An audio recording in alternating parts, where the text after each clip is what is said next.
sa bawat panahong nilalakbay.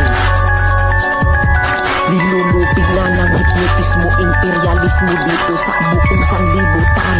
Kaya naman, isang panganib ang nag-aabang sa bawat sinuman.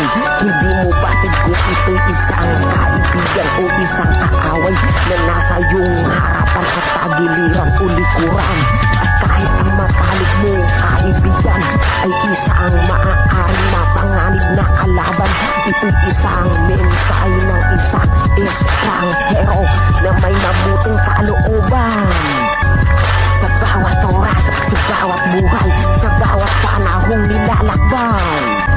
Kaya naman, isang estranghero ang pinarusahan upang maglahad ng bawat naranasan sa buong sanlibutan.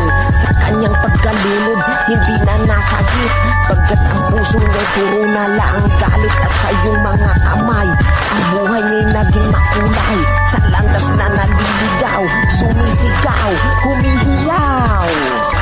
Sa bawat oras, sa bawat buhay,